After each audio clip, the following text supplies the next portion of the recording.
పరిశుద్ధుడును సర్వలోక సృష్టికర్త అయినటువంటి యేసయ్య నామంలో ప్రియ గ్రామ బిడ్డలైన మీ అందరికీ కూడా వందనాలండి.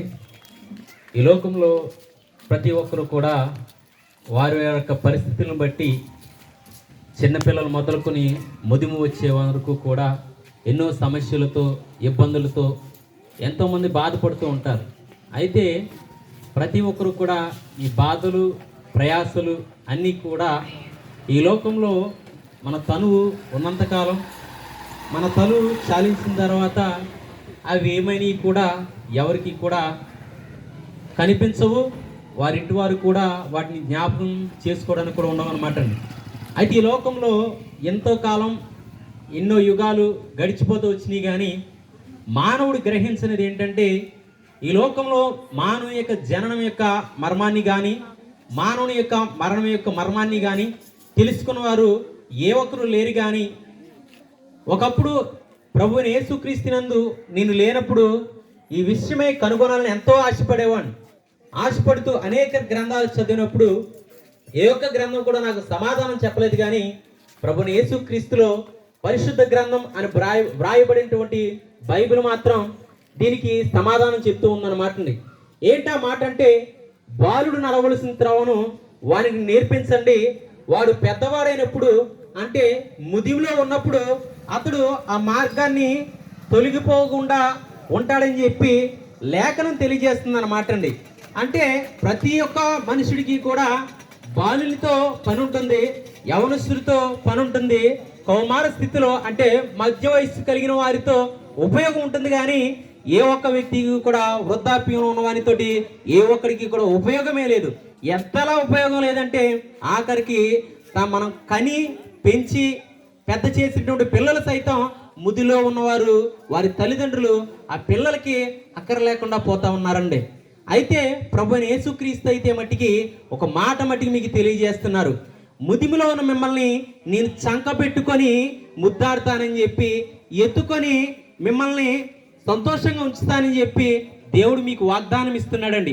ఏంటంటే మీరు యవనస్తులుగా ఉన్నప్పుడు లేక బాలులుగా ఉన్నప్పుడు ప్రభువుని యేసుక్రీస్తు అనే మాటని మీరు పక్కన పెట్టేశారేమో, ఒకవేళ వేరే మతానికి సంబంధించిందని లేక వేరే దేశానికి సంబంధించినటువంటి మతం అని చెప్పి ఒకవేళ త్రోసి వేసేసారేమో, కానీ ప్రభు అయిన దేవుడు అయితే మట్టికి నేనే దేవుడను, నేను తప్ప వేరొక దేవుడు లేడని చెప్పి ఖచ్చితంగా తెలియజేస్తున్నాడు అన్నమాట అండి.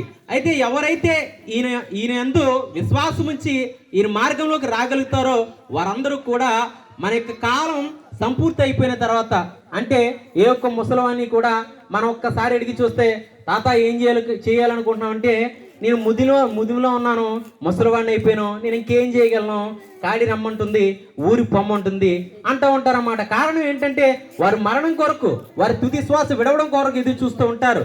అయితే ఆ తుది శ్వాస విడిచిన తర్వాత అసలు యొక్క జీవితం ప్రారంభం ఉందన్నమాట అండి. ఈ ప్రారంభమే ఆ ముసలితనంపు యొక్క ముగింపు అనమాట అండి. ఆ ముగింపు ప్రారంభం ఎలా అంటే, ఎవరైతే బాల్య దినమైంది ఒకవేళ ఈ సృష్టికర్తను స్మరణకు తెచ్చుకోలేదేమో, అయితే యవ్వనస్తుడిగా ఉన్నప్పుడు నీ యవ్వన బలాన్ని బట్టి నాకు ఈ దేవుడు అవసరం లేదనుకున్నాయేమో, ఒకవేళ నీకున్నటువంటి ఉన్నత స్థితిని బట్టి నీకున్నటువంటి ఉన్నతమైనటువంటి బలమును బట్టి నువ్వు కాదనుకున్నావేమో, కానీ ఈయనైతే మట్టికి నిన్ను సృష్టించినటువంటి సృష్టికర్త నీకు తండ్రి అయి ఉన్నాడని మీరు గ్రహించగలిగి ప్రభువుని యేసుక్రీస్తు యందు ఏ చెడతనము కూడా ఉండదు, ఆయనే రక్షిస్తాడని చెప్పి ఎవరైతే విశ్వాసం ఉంచుతారో వారందరూ కూడా రక్షించబడతారు. ఎంతమంది అయితే ముక్తి కావాలని కోరుకుంటున్నారో ఆ ముక్తి అనబడినటువంటి ఆ పరలోక రాజ్యంలో నెమ్మది అనుకున్నటువంటి ఆ స్వర్గలోకం అనబడినటువంటి ఆ నిత్య రాజ్యంలో చేర్చబడతారండి. అయితే మీ హృదయంలో ప్రభువుని యేసుక్రీస్తు దేవుడని నమ్మండి. ఆయన మిమ్మును మమ్మును సర్వ సృష్టిని కూడా సృష్టించినటువంటి ఏకైక సృష్టికర్తని నమ్మండి. అవును కదండి, లేఖనంలో తేటగా తెలియజేస్తుంది అన్నమాట అండి. మానవుని యొక్క పాపం పరిహరించబడాలంటే రక్తం చిందించబడాలని చెప్పి సాధారణంగా చెప్పొచ్చు అంటండి. గట్టిగా పెద్దగా ఏం చెప్పవసరం లేదు, సాధారణంగా చిన్నపిల్లలకు మనం చెప్తాం కదండి అన్నం తినమన్నట్టు అలా చెప్పొచ్చు అంటండి. ఎక్కడికి వెళ్ళినా అదే విషయం తెలియజేస్తుంది.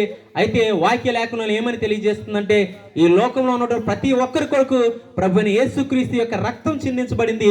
ప్రతి ఒక్క పాపానికి పరిహరించబడడానికి ఆయన రక్తం మాత్రమే విముక్తిగాను విమోచనగాను ఉన్నది. అటువంటి విమోచన కలిగినటువంటి ప్రభువైన యేసుక్రీస్తు నామమందు విశ్వాసం ఉంచండి. ఆయన నామమందు ఉన్న వారికి ఏ శిక్షా విధి లేదంటండి.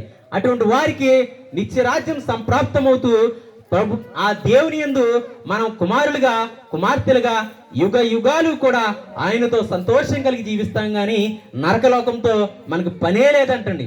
అటువంటి నరకలోకం నుంచి విడుదల పొంది ప్రభుని యేసునందు మన తండ్రి అయిన దేవుని యందు ఉండాలంటే ఆయన యందు విశ్వాసం ఉంచి, ఆయన దేవుడిని విశ్వాసం ఉంచి, ఆయనతో మీ యొక్క హృదయం పెనవేసి ఉన్నదో ఉంటి ఆయన యందు విశ్వాసం ఉంచి రక్షించబడండి. అటు కృప దేవుడు మనందరికీ దయచేయును గాక. ప్రార్థన చేసుకుందాం. మహాపరిశుద్ధుడా మా తండ్రి, నీకు వందన ప్రభా. ఈ లోకంలో ఎన్నో వయసులు ఉన్నా కానీ ప్రభా, ఈ ముసలితన మందు అయ్యా ప్రతి ఒక్కరికి చావు అనేది దగ్గర అవుతుంది నాయన. ఈ మరణం నుంచి తప్పించేది నీవే అని, ఈ మరణ భయాలన్నింటి నుంచి కూడా తొలగించి రక్షణ ఆనందాన్ని ప్రభా ప్రతి వయసులో ఉన్నటువంటి వారికి దయచేసి గొప్ప దేవుడు అని ప్రభా మేము తెలుసుకోగలిగాం. ఈ పూట ప్రభా ఎవరైతే ఈ మాటలు విన్నారో వారందరి జీవితాలు మీ రక్షణ కార్యాన్ని జరిగించండి. ప్రతి ఒక్కరూ కూడా నేను తెలుసుకున్నట్లుగా నీవే రక్షకుడు అని, నీవు తప్ప అయ్యా ప్రభా మమ్మల్ని ఆ నరకం నుంచి తప్పించే నాదుడు లేడనేటువంటి సత్యాన్ని మేము గుర్తించడానికి ప్రభా ప్రతి వారిని కూడా మీరు ప్రేరేపించండి. అయ్యేంతవరకు ఆయా వీధుల్లో నీ స్వార్థను ప్రకటించే కృపను మీరు మాకు అనుగ్రహించావు.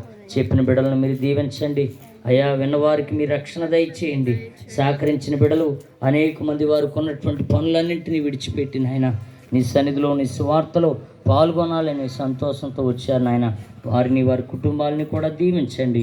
ఆద్యాంతము నీ రాకడ పర్యాంతము కూడా నీ గొప్ప రాజ్య సువార్తను మేము ప్రకటించేవారిగా మమ్మల్ని అందరినీ నీ అభిషేకంతో ఎత్తిపట్టుకొనమని నీ కృప నీ కనికరం అయ్యా ఈ వీధి వారి మీద, ఈ గ్రామం మీద, ఈ గ్రామస్తులందరి మీద, గ్రామ అధికారుల మీద, నాయకుల మీద, ప్రతి ఒక్కరి మీద ప్రభువా నీ ఉంచి ప్రతి వారిని దీవించి ఆశ్రయించి మేలు చేయమని యేసు నామములో ఈ ప్రార్థన అడిగి వేడుకొనుచున్నాం తండ్రి, ఆమేన్. మన తండ్రి అయిన దేవుని ప్రేమయు కుమారుడైన యేసుక్రీస్తు వారి కృపయు పరిశుద్ధాత్మ అన్యోన్య సహవాసమైన సన్నిధి ఇక్కడ కూడిన మనకు ఆయనందు విశ్వాసం వారందరికీ సదాకాలం తోడయుండును గాక. ఆమేన్ ఆమేన్ ఆమేన్. అందరికీ వందనాలండి. మన